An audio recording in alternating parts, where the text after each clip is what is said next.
ಇನ್ನು ನೆನ್ನೆಯಿಂದ ಹೆಚ್ಚು ಸದ್ದು ಮಾಡ್ತಾ ಇರೋದು ಅಂತ ಹೇಳಿದ್ರೆ ನಾವು ದಿನನಿತ್ಯ ಸೇವಿಸುವಂತ ಇಡ್ಲಿ. ಸೊ ಪ್ಲಾಸ್ಟಿಕ್ ಅನ್ನ ಬಳಸಿ ಈ ಇಡ್ಲಿ ತಯಾರಿಕೆ ಮಾಡ್ತಾ ಇದ್ದಾರೆ ಅನ್ನುವಂಥದ್ರ ಬಗ್ಗೆ ವಿಚಾರ ಏನಿದೆಯಲ್ಲ, ಸೊ ಅದಕ್ಕೆ ಸಂಬಂಧಪಟ್ಟಂತೆ ಹಾಸನದಲ್ಲಿ TV9 ರಿಯಾಲಿಟಿ ಚೆಕ್ ಅನ್ನ ನಡೆಸಿದೆ. ಬಹುತೇಕರು ಈ ನಾನ್ ಸ್ಟಿಕ್ ಹಾಗೂ ಬಟ್ಟೆ ಬಳಕೆಯನ್ನ ಮಾಡ್ತಾ ಇರುವಂಥದ್ದು ಗೊತ್ತಾಗಿದೆ ಇಲ್ಲಿ. ಆದರೆ ಕೆಲವು ಕಡೆ ಮಾತ್ರ ಇಂಥ ಪ್ಲಾಸ್ಟಿಕ್ ಅನ್ನ ಬಳಸಿ ಇಡ್ಲಿ ತಯಾರಿಕೆ ಮಾಡ್ತಾ ಇದ್ದಾರೆ ಹಾಸನದಲ್ಲೂ ಕೂಡ. ಸೊ ವ್ಯಾಪಾರಿಗಳಿಂದ ಈ ಪ್ಲಾಸ್ಟಿಕ್ ಕವರ್ ಬಳಸಿ ಇಡ್ಲಿ ರೆಡಿ ಮಾಡೋದು ಕೂಡ ನಮ್ಮ ಕ್ಯಾಮ್ರಾ ಕಣ್ಣಿಗೆ ಸಿಕ್ಕಿದೆ. ಇಡ್ಲಿ ತಟ್ಟೆಗೆ ಅಂಟುತ್ತೆ ಅನ್ನೋ ಕಾರಣಕ್ಕೆ, ಅಂದರೆ ಅದನ್ನು ಮತ್ತೆ ತಟ್ಟೆ ಪೂರ್ತಿ ಕ್ಲೀನ್ ಮಾಡಬೇಕಾಗತ್ತೆ, ತೊಳಿಬೇಕಾಗತ್ತೆ ಅಂತ ಅಂದ್ಕೊಂಡು ಆ ಒಂದು ಪ್ಲಾಸ್ಟಿಕ್ ತಟ್ಟೆ ಮೇಲೆ ಒಂದು ಪೇಪರ್ ಹಾಕ್ಬಿಟ್ರೆ, ಆ ಪ್ಲಾಸ್ಟಿಕ್ ಕವರ್ ಹಾಕ್ಬಿಟ್ರೆ ಅದ್ರ ಮೇಲೆ ಇಡ್ಲಿ ತಿನ್ಕೊಂಡು ಹೋದ್ರೆ ಆ ಕವರ್ ಎಸ್ಬಿಟ್ರೆ ಆಯಿತು, ಮತ್ತೆ ತೊಳೆಯೋ ಗೋಜಿಲ್ಲ. ಸೊ ಹಿಂಗೆ ಈಸಿ ಆಗಲಿ ಅಂತ ಹೇಳಿ ಜೊತೆಗೆ ಆ ಇಡ್ಲಿಯನ್ನು ಬೇಯಿಸೋದಕ್ಕೂ ಕೂಡ ಕೆಲವೊಬ್ಬರು ಆ ಪ್ಲಾಸ್ಟಿಕ್ಕನ್ನು ಹಾಕಿ ಬೇಯಿಸ್ತಾ ಇರುವಂಥದ್ದು ಆ ದೃಶ್ಯಗಳು TV9 ಕಣ್ಣಿಗೆ ಸೆರೆ ಸಿಕ್ಕಿವೆ. ಪ್ಲಾಸ್ಟಿಕ್ ಬಳಕೆ ನಿಷೇಧ ಮಾಡಿದ್ದಾರೆ, ಆದರೂ ಕೂಡ ಈ ಥರದ್ದು ಒಂದಷ್ಟು ಅಲ್ಲಲ್ಲಿ ಆಗ್ತಾ ಇರುವಂಥದ್ರ ಬಗ್ಗೆ ಗಮನಕ್ಕೆ ಬಂದಿದೆ. ಸೊ ಈಗಾಗಲೇ ನಾವು ಅದನ್ನು ಬ್ಯಾನ್ ಮಾಡಿದ್ದೀವಿ. ಹಂತ ಹಂತವಾಗಿ ಈ ಬಗ್ಗೆ ಜಾಗೃತಿ ಮೂಡಿಸೋ ಅವಶ್ಯಕತೆ ಇದೆ. ಹಾನಿಕಾರಕ ಪ್ಲಾಸ್ಟಿಕ್ ಉತ್ಪಾದನೆ ಕೂಡ ನಿಲ್ಲಬೇಕು ಅಂತ ಹೇಳಿ ಜನ ಕೂಡ ಮಾತನಾಡಿದ್ದಾರೆ. ಪ್ಲಾಸ್ಟಿಕ್ ಉತ್ಪಾದನೆ ನಿಲ್ಲಿಸ್ಬಿಟ್ರೆ ಹೇಗೆ, ಇವ್ರು ಬಳಕೆ ಮಾಡಬೇಡಿ ಅಂತ ನಾವು ಹೇಳ್ತೀವಿ, ಬ್ಯಾನ್ ಮಾಡಿ ಅಂತ ಹೇಳ್ತೀವಿ. ಅದ್ರ ಬದಲು ಇಂಥ ಪ್ಲಾಸ್ಟಿಕ್ನ ಮ್ಯಾನುಫ್ಯಾಕ್ಚರೇ ಮಾಡಲಿಲ್ಲ ಅಂದರೆ ಆಗೋಯ್ತಲ್ಲ. ಆದರೆ ಈ ಪ್ಲಾಸ್ಟಿಕ್ ಬೇರೆ ಕಡೆಗಳಲ್ಲಿ ಬಳಕೆ ಆಗುತ್ತಲ್ಲ, ಅದಕ್ಕೂ ಕೂಡ ಆಗ ತೊಂದರೆ ಆಗುತ್ತೆ. ಸೊ ಬೇರೆ ಉದ್ದೇಶಕ್ಕಾಗಿ ಪ್ರಿಪೇರ್ ಮಾಡುವಂತಹ ಇಂಥ ಪ್ಲಾಸ್ಟಿಕ್ನ ನೀವು ಯಾಕೆ ತಿನ್ನೋ ವಸ್ತುಗೆ ಬಳಕೆ ಮಾಡ್ತಾ ಇದ್ರಿ, ಇದು ಪ್ರಶ್ನೆ ಇರೋದು. ಬನ್ನಿ, ಕೆಲವೊಂದಷ್ಟು ಜನ ಗ್ರಾಹಕರು ಕೂಡ ಮಾತಾಡಿದ್ದಾರೆ, ನೋಡೋಣ. ಅಫ್ಕೋರ್ಸ್ ಸೈಂಟಿಫಿಕ್ ಆಗಿ ಹೇಳಿದ್ರೆ ಅದು ಅನೇಕ ಕಾಯಿಲೆಗಳಿಗೆ ಕಾರಣ ಆಗ್ತದೆ. ಜೊತೆಗೆ ಅಲ್ಲಿ ಯೂಸ್ ಮಾಡ್ತಾ ಇದ್ದಾರಲ್ಲ, ಟೆಫ್ಲಾನ್ ಕ್ಲಾತ್ ಯೂಸ್ ಮಾಡ್ತಾ ಇದ್ದಾರೆ ಅವರು. ಟೆಫ್ಲಾನ್ ಅಂದರೆ ಟೆಫ್ಲಾನ್ ಮೆಟೀರಿಯಲ್ಲು 300 ಡಿಗ್ರಿವರೆಗೂ ಸ್ಟ್ಯಾಂಡಿಂಗ್ ಆಗ್ತದೆ. ಅದು ಹಾಗಾಗಿ ಯೂಸ್ ಮಾಡಿದ್ರೆ ಸ್ವಲ್ಪ ಅದರಲ್ಲಿ ಅವಾಯ್ಡ್ ಆಗ್ತದೆ. ಅದರಲ್ಲಿ 2 ಥರ ಇರ್ತದೆ. ಒಂದು ಫುಡ್ ಗ್ರೇಡ್, ಈಗ ನಮ್ಮ ನಾನ್ ಸ್ಟಿಕ್ನೆಲ್ಲ ಯೂಸ್ ಮಾಡ್ತಾರೆ, ಫುಡ್ ಗ್ರೇಡ್ ಮೆಟೀರಿಯಲ್ ಒಂದಿದೆ, ಮತ್ತು ಇಂಡಸ್ಟ್ರಿಯಲ್ ಅಪ್ಲಿಕೇಶನ್ಸ್ ಬೇರೆ ಇದೆ. ಅದನ್ನು ಒಳ್ಳೆ ಗ್ರೇಡಲ್ಲಿ ಯೂಸ್ ಮಾಡ್ತಾರೆ, ಸ್ವಲ್ಪ ಹೆಲ್ತಿಗೆ ಒಳ್ಳೆಯದಾಗ್ತದೆ. ಹಾಗೆ ಜನಗಳಲ್ಲಿ ಅವೇರ್ನೆಸ್ ಕ್ರಿಯೇಟ್ ಆಗಬೇಕು. ಏನಕ್ಕೆ ಅಂತಂದರೆ ಇವರು ಮತ್ತೆ ರೀಸೈಕ್ಲಿಂಗ್ ಆಗಬೇಕು. ಕವರ್ನ ಹೊರಗಡೆ ತೆಗೆದು ಎಸೆ ಅಂಥದನ್ನು ಅವಾಯ್ಡ್ ಮಾಡಬೇಕು. ಆಮೇಲೆ ಈಗ ಏನಾಗ್ತದೆ, ನಮಗೀಗ ಡ್ರಿಪ್ ಇರಿಗೇಷನ್ ಆಗಿರ್ಬೋದು, ಇನ್ನು ಅಗ್ರಿಕಲ್ಚರ್ ಪ್ರಾಡಕ್ಟ್, ಪ್ಲಾಸ್ಟಿಕ್ ಅನಿವಾರ್ಯ ಆಗಿದೆ, ಬಳಕೆ ಇದಾಗಿದೆ. ಅದನ್ನು ಬಿಸಾಡ್ದಂಗೆ ಅದನ್ನು ತಂದು ರೀಸೈಕ್ಲಿಂಗಿಗೆ ಕೊಡೋಂಥದ್ದು ಕಲಿಸ್ಬೇಕು ಜನಗಳಿಗೆ. 2-3 ಇಯರ್ ಬ್ಯಾಕಿಂದಲೇ ನಾವು ನಾನ್ ಸ್ಟಿಕ್ ಪ್ಲೇಟನ್ನು ಇಡ್ಲಿಗೆ ಯೂಸ್ ಮಾಡ್ತಿದ್ವಿ, ಇಡ್ಲಿ ಬಟ್ಟೆನೂ ಯೂಸ್ ಮಾಡ್ತೀವಿ, ಪ್ಲಾಸ್ಟಿಕ್ ಯಾವುದೇ ಕಾರಣಕ್ಕೆ ಯೂಸ್ ಮಾಡ್ತಾ ಇಲ್ಲ. ಪಾರ್ಸಲ್ಗೂ ಅಷ್ಟೇ ಬಾಳೆ ಎಲೆನೇ ಎಲ್ಲನೂ ಯೂಸ್ ಮಾಡ್ತಾಯಿದ್ವಿ.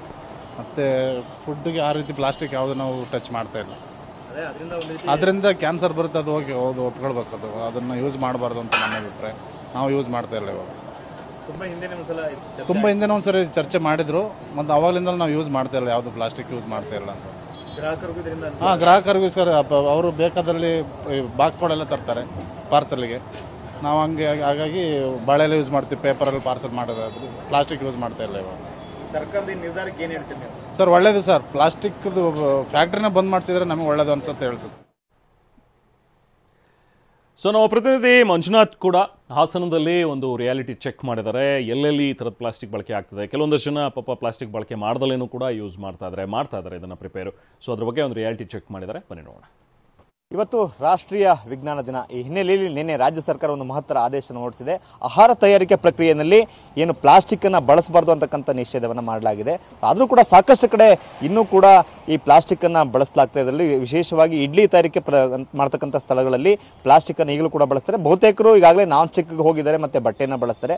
ಆದರೂ ಕೆಲವು ಕಡೆ ಮಾತ್ರ ಇನ್ನೂ ಕೂಡ ಪ್ಲಾಸ್ಟಿಕ್ಕನ್ನು ಬಳಸ್ತಾ ಇದ್ದಾರೆ. ನಾವು ನೋಡ್ಬೋದು, ಇಲ್ಲೂ ಹಾಸನ ನಗರದ ಒಂದು ಕಡೆ ಒಂದು ಇಡ್ಲಿಯನ್ನು ತಯಾರು ಮಾಡ್ತಿರ್ತಕ್ಕಂಥ ಒಂದು ಪ್ರದೇಶದಲ್ಲಿ ನಾವಿದ್ದೀವಿ. ನಾವು ನೋಡ್ತಿದ್ದೀವಿ ಅಂದರೆ ಈಗ ಮಾರ್ಕೆಟ್ನಲ್ಲಿ ಪ್ಲಾಸ್ಟಿಕ್ ಎಲ್ಲ ಕಡೆ ಸಿಗ್ತದೆ. ನೀರು ಈ ರೀತಿ ಕುದೀತಾ ಇರುತ್ತೆ.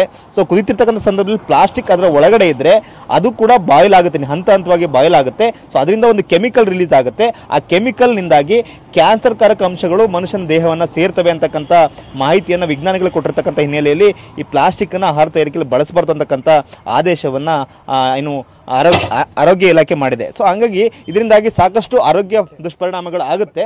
ಸೊ ಜೊತೆಗೆ ಇದರಿಂದ ಕ್ಯಾನ್ಸರ್ ಕಾರಕ ಅಂಶಗಳು ಕೂಡ ದೇಹದ ಒಳಗೆ ಸೇರ್ತವೆ ಅಂತಕ್ಕಂಥ ಏನು ಮಾಹಿತಿ ಲಭ್ಯ ಆಗಿದೆ. ಹಾಗಾಗಿನೇ ಈ ಒಂದು ಇಡ್ಲಿ ತಯಾರಿಕೆಯಲ್ಲಿ, ವಿಶೇಷವಾಗಿ ಇಡ್ಲಿ ತಯಾರಿಕೆಯಲ್ಲಿ ಸಾಮಾನ್ಯ ಬಳಸ್ತಾರೆ. ಯಾಕೆಂತ ಹೇಳಿದ್ರೆ ಈ ಪ್ಲೇಟ್ ಮೇಲೆ ಆ ಇಡ್ಲಿ ಹಿಟ್ಟನ್ನು ಹಾಕಿದಾಗ ಅದು ಬೇಯತಕ್ಕಂಥ ಪ್ರಕ್ರಿಯೆ ಅಂಟುಕೊಳ್ಳುತ್ತೆ, ತೆಗಿಯೋಕ್ಕಾಗೋದಿಲ್ಲ, ಮತ್ತು ಅದನ್ನು ಸರ್ವ್ ಮಾಡೋಕ್ಕಾಗೋದಿಲ್ಲ ಅನ್ನೋ ಕಾರಣಕ್ಕೋಸ್ಕರ ಈ ಪ್ಲಾಸ್ಟಿಕ್ಕನ್ನು ಬಳಸ್ತಾರೆ. ಬಹುತೇಕರು ಈಗಾಗಲೇ ಬಟ್ಟೆಯನ್ನು ಬಳಸ್ತಾರೆ, ಅಥವಾ ಈ ಥರ ಇಡ್ಲಿ ತಯಾರಿಕೆ ಮಾಡ್ತಕ್ಕಂಥ ಇದರಲ್ಲಿ ನಾನ್ ಸ್ಟಿಕ್ ಪಾತ್ರೆಗಳು ಕೂಡ ಬಂದಿದೆ, ಅದನ್ನು ಕೂಡ ಬಳಸ್ತಾರೆ.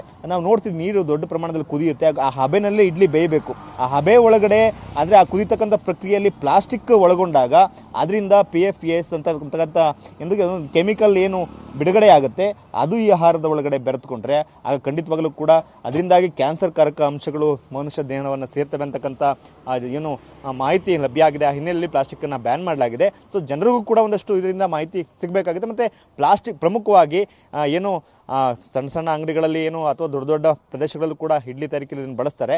ಪ್ರಮುಖವಾಗಿ ಮಾರುಕಟ್ಟೆಯಲ್ಲಿ ಈ ಒಂದು ಪ್ಲಾಸ್ಟಿಕ್ನ ಮಾರಾಟ ಬ್ಯಾನ್ ಆಗಬೇಕು.